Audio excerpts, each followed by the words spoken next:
Welcome to the Haunted Hollers Podcast, a place where your hosts, Wendy and April, discuss the creepy things that lurk in the misty shadows of the Appalachian Hills. I am, as always, the mysterious voice in the walls. Hey everybody, I'm Wendy. And I'm April.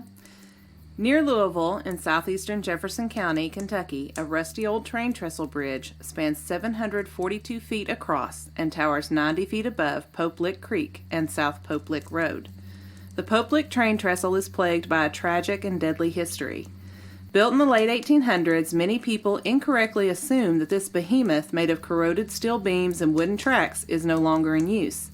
However, the trestle, owned by the Norfolk Southern Railway, is a major pathway for freight trains coming into Louisville, with speeding trains making the 5 to 7 minute trip across this trestle bridge, creating vibrations strong enough to shake the ground below hourly, both day and night.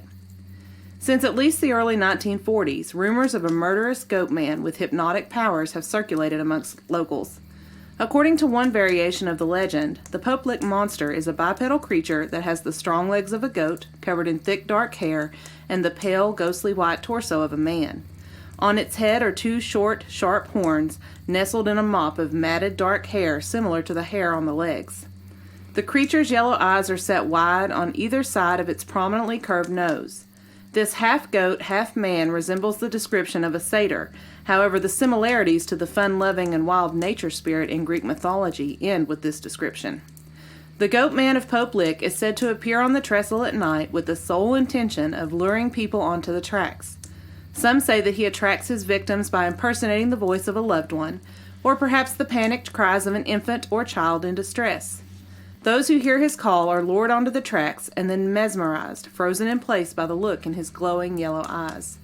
By the time the victims realize that the yellow glow comes not from the monster's eyes, but from the headlight of an oncoming train, it is too late. They are forced to make the split-second decision to jump to their death from the trestle or be hit by the speeding train. Another variation of the legend says that the creature often jumps from the top of the trestle onto the hoods of cars driving along South Pope Lick Road below, causing accidents and chaos. Some claim that the creature wields a rusty, bloody axe, with which it has been known to chase its targets onto the train tracks, while others say that if one runs across the trestle, the creature will reach between the tracks and grab their legs, holding them in place to be hit by an oncoming train. The origin story of this creature is even more varied and uncertain than its method of attack. Some people claim that the creature was once a captive in a traveling circus freak show in the early 1900s, in which it was horribly mistreated by both the ringman of the circus and the many spectators who came to see it perform, creating in it a deep hatred of all human beings. As that story goes, the circus train was hit by lightning as it traveled along the tracks. This caused the train to derail, freeing the Goatman, who took the opportunity to dispatch its captors and tormentors, killing the ringman and all the other circus folk who had survived the accident. It then fled into the woods near the tracks, where it remains to this day, taking its revenge on humanity by luring people to their deaths. Other stories claim that the Goatman was once a man who sacrificed goats to Satan in an unholy ritual intended to claim good harvest and immortality. In this version of the story, the man thought he was going to be granted the opportunity to live forever. But, as most deals with the devil go, he got more than he bargained for. Instead of an immortal human life, once he died a natural death, he was forced to return as the Goatman and spend the rest of eternity in the service of Satan, leading unsuspecting innocents to their untimely demise. In 1988, an independent filmmaker released a short 16-minute film titled The Legend of the Pope Lick Monster. The Norfolk Southern Railway Company was unhappy with the release of this film because they were afraid it would draw more attention and thrill seekers to the area and result in more deaths and tragedies. This was a legitimate concern, as during the 2 years that the movie was being produced, 2 people were killed at the trestle. The train company asked for a statement that promised that trespassers on the trestle would be prosecuted to be read prior to the screening of the film. In the film, a teenager is lured onto the track and narrowly escapes with his life by holding on to the side of the train tracks while the train passes overhead. Although this would be a very difficult way to survive, there have actually been instances of this happening. In 2016, a man named David Nee miraculously survived by holding onto a beam on the side of the track, although his girlfriend, Raquel Bain, was tragically hit and killed by the train. As it turns out, Nee was a martial arts instructor who regularly worked out, and that was his saving grace that gave him the strength to hold on and withstand the strong vibrations from the train passing overhead. Many similar tragedies have occurred at the trestle over the years. Multiple people who have ignored the no trespassing signs and 8-foot-tall fences blocking off access to the trestle in an effort to see the Pope Lick monster for themselves have been killed after being hit by a train or by jumping from the trestle to avoid being hit. The most recent fatality happened on May 26, 2019, when 15-year-old Savannah Bright was struck by a train and killed. She and her friend Kaylee had been on the trestle several times before. They had returned on this fateful night and were walking along the trestle when they saw the oncoming train too late. Kaylee was also struck by the train, but managed to survive, albeit with serious injuries and significant trauma.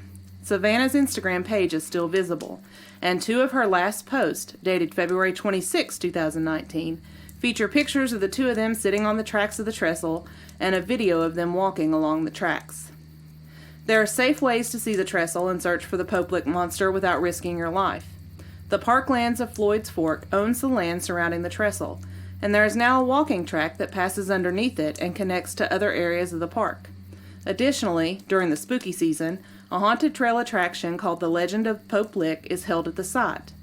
Both of these options give thrill seekers a safe way to explore the area and search for the creature without the dangers of accessing or walking along the trestle itself. Please legend trip responsibly and stay off the trestle to avoid prosecution for trespassing and possible death.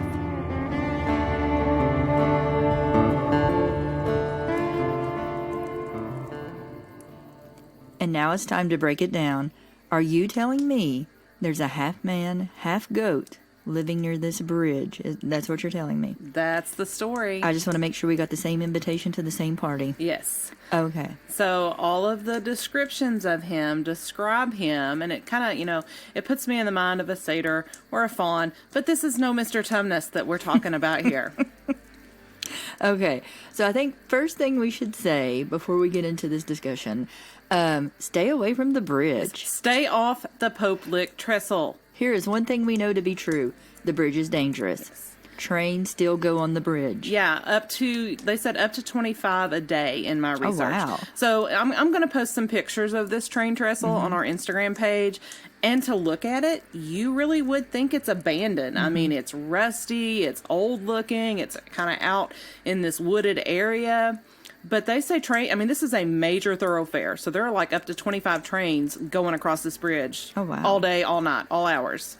Yeah, so please, and from what I've seen, there's no place to go. If you're on this bridge and a train comes across, you have no place to go. The way it's situated, by the time you know the train is coming, it's too late. Because we're talking about, there's curves, there's mountains. You don't even hear it until it's too late for you to go anywhere.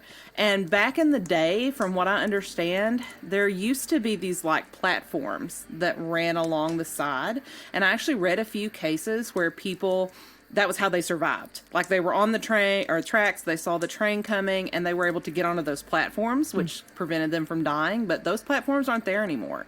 So once you're up on that, you've got like 30 seconds. And again, this thing is a very long span, and in the middle, it's 90 foot above the ground. The odds are not there for you. Yes. I mean, even if you're at the edge, even at the edges, it's 20 to 30 feet above the ground. Those are not odds I'm willing to bet on. Yes, so we'll start with that. So stay off the trestle. Stay off of that. Go to the thing they were talking about that they have where you can explore safely. That would... Yeah, because, all around it's park. Yeah. And if you're really looking for the monster, some of the stories do say that he jumps off the trestle onto the ground, so feel free to take that walking track underneath it. That's what it's there for. But there are large fences, 8-foot-tall fences around the entrance. Do not try to climb those fences. No. If those fences are pulled back, do not go around them. And I believe still at the base of the trestle, there's still a memorial to Savannah Bright there. Respect that. And respect that, yeah. Know that I think I saw at least 10 to 12 cases of people who have been killed on this trestle. Yes. So, now that we've established the safety and what we know to be true, let's talk about our monster. Okay. Okay, goats in general. Goats in general are scary to me. I said it. I said what I said. I find them to be a little creepy. You have Black Phillip in The Witch. Yeah. They're scary. Their eyes. They've got those creepy eyes. They can climb on literally anything. Yes. So my first thought is maybe people are just seeing a goat, and maybe they're seeing a goat that's walking on its hind legs. That was my first thought. Would that be a weird theory? So then I got to looking, and I was looking up, could a goat walk on its hind legs? And there's a case of a goat in India that was walking on its hind legs. Apparently its front hooves, front legs, I'm not sure of the anatomy, but the front legs were paralyzed. So it had to walk and learn to walk on its hind legs, and it was walking around upright. Very creepy. Yeah. Very creepy to see it do this. Especially if you're seeing that at night. Yeah. And you don't know what's going on. That could creep you out. So I'm wondering, do we have a case of this going on? Has anyone seen anything like this going on in the area? I don't know. Even if the goat isn't up on its hind legs, I think just seeing a goat in the dark, you're not expecting to. Right. And even if your flashlight just catches a little glimpse of it, or the eyes reflect just right, that would be enough to spook you. That'd be enough for me, yes. Absolutely. Well, and the interesting thing about this, there are no confirmed sightings of this monster. Like, everybody has a story that, oh, well, this is what it looks like, but nobody comes forward to say, oh, yeah, I saw it. I saw that, and this is what it looks like. So I get to thinking about, and I think it only exists maybe on our Facebook page and buried deep in our YouTube channel. But when we were doing trailers for this, Wendy, you told the story of Bloody Bones that your grandfather used to tell you. Oh, yeah. And, we talked about how sometimes people make up stories in an effort to keep people safe. So we have this bridge that is 90 feet off the ground, and it's 742 feet across, and it's a dangerous place without any stories attached to it. So maybe parents sometime told a story about how, oh, there's a Goatman out there around the trestle, you don't want to go out there, and maybe they thought, well, this is going to keep our kids from going out there and getting hurt. But a story like that, while it might keep little kids away, that's going to be super enticing to teenagers. Oh, yeah. Who is this Goatman? And I want to meet him. And I'll tell this story. Parents do stuff like that. So here's a story from when I was a little kid. We had a mechanic that lived in our community, which I live out in the middle of nowhere, so real rural area.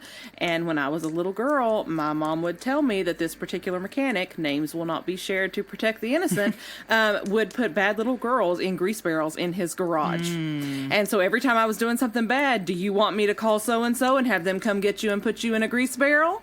So parents make up stuff sometimes to get their children to not do things they don't want them to do. So that's not totally unheard of. And no judgment, because you got to do what you do to have peace and quiet. I get it. No judgment. But that poor judgment. Mechanic, you were probably scared to death of him for no reason. I was. And he was probably the nicest old man in the world.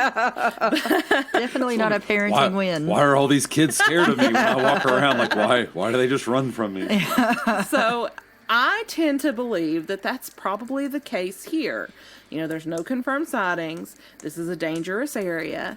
Parents probably started this and it just kind of spread. And then over the years, things have kind of mutated and attached from that. Well, that was me. My papa on Bloody Bones, to keep me away from that dangerous hill that led down to the creek.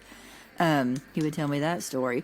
But then, as I got older, I could see myself wanting to go and investigate. Yeah. Does this really exist? Teenagers looking for a thrill. And, we've talked before, there's nothing much to do sometimes out in these places. And if you're looking for something fun to do on Friday night, hey, let's go catch the Pope Lick monster. That's right. Grab your pointed stick. We're going to get him. We're going to make the news. Yeah. All right. So we have that. We also, one of my favorite tales is the one about the circus coming through. Let's talk more about that. Okay, so before we get into the story, and that is a story that gets told, but there's another side to that. Okay. So if you look at the website for the attraction, the Legend of the Pope Lick Monster, that's the Halloween attraction. Now, obviously, they want people to come to their attraction. So they have a whole page on their site that talks about the history here. Now, it's really theatrical. Like, if you read the story there, they've taken bits and pieces of the legend, and then they have just made it extremely kind of out there. And so it's interesting the way that they have put it. It's sensationalized as a backstory just for the haunted trail and for the publicity part of it. So in that story, they give you like names of people. This was Colonel I'm gonna butcher this name. I'm apologizing in advance. They talk about the ringmaster being named Colonel Schildknecht, one of those. And who, by the way, was not in the military. That was just the name. Yeah, that was just the name he had. And they talk, but whenever you look into it, to me, that's a nod to Ron Schildknecht. He was the independent filmmaker behind the 1988 short film, The Legend of the Pope Lick Monster. And it's like, they talk about how the bearded lady found him as an infant, and the bearded lady's name is Mrs. Bristles. I mean, it's a little tongue-in-cheek for me, which it's all in fun. They're trying to create this big sensationalized story. But if you go back and you look, there's no like historical proof that there was ever a train that was struck by lightning and derailed here in this area. So that's kind of interesting. But one thing I do think is interesting, and this I think is mentioned too on the attractions website. It talks about how they found him in Maryland. And if you look, Maryland has a Goatman. In Prince George County, there is a bunch of stories about the Goatman there. So I think that's kind of an interesting connection. Now, that is interesting. Which version has a pan flute? Does either Goatman have a pan flute? I did not find any of that. I was really hoping for a pan flute. Just a bloody, rusty axe. And although I want to know where the axe came from. Yeah, where did he get this bloody, rusty axe? And why does he not keep better care of his tools? It fell off the train. I'm sure that the engineer had an axe on the train somewhere in the caboose or somewhere, and that fell off, and that's what the Goatman uses. Okay, that works. Well, and then a step further on their page, it talks about this Chess McCartney, who was supposed to be a fire and brimstone preacher who went around and traveled the county, or I think he traveled the United States.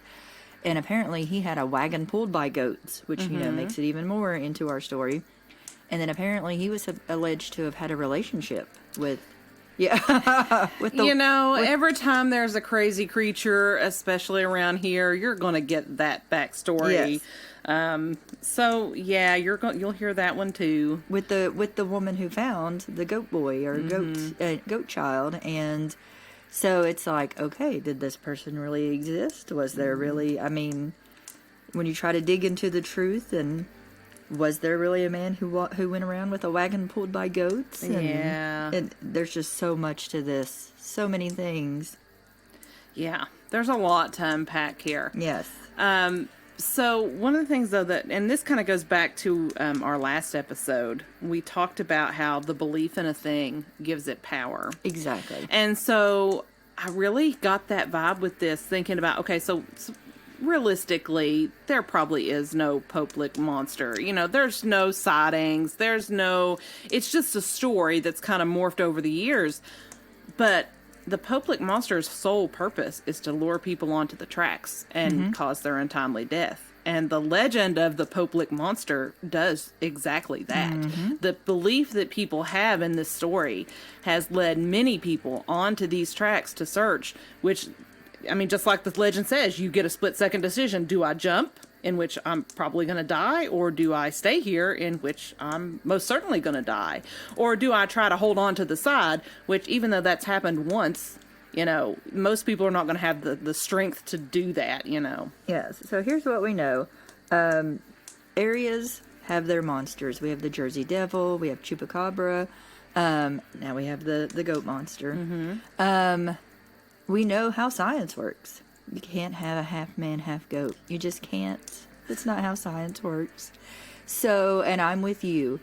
The legend is he lures you on the tracks. That's what this tale is doing. You're absolutely 100% right. And it's doing what it set out to do. And we need to make that stop. Yeah. We need for people to quit going onto the tracks and giving it power. Right. We need to quit giving it the power. Absolutely. So, it is an interesting tale. It's interesting to research a lot of stories behind it. I do feel like this attraction would be fun to go to. Oh, yeah. I think that would be a blast. I do think it's something we might have to go check out. Yeah. Spooky season this year. Oh, yes. Be fun to go check out. But other than that, I just don't think there is a Goatman lurking in the woods. Well, and, if we're talking about, like, symbolism, people associate goats. Goats are always associated with Satan. And I think it's really interesting, the story that they tell about how, this farmer sacrificed all his goats to Satan for immortality. And then, of course, deals with the devil never turn out the way you expect them to. So he ends up instead turning into this creature to, take wrath on the innocent, which I think is an interesting story. And we live, as we've mentioned before, we live in the middle of the Bible Belt. Oh, yeah. Stories like that have power because of the symbolism behind them and the way that they get spread around. Absolutely. Well, we'd love to hear what you think about this story and about the legend of the Pope Lick monster. You can contact us via Facebook at Haunted Hollers. We are also on Instagram at Haunted Hollers, and you can even find us on Twitter at Haunted Hollers. We do have a website, www.hauntedhollers.com, and you can email us at hauntedhollers@gmail.com. Until next time, listeners, beware of things lurking in the shadows.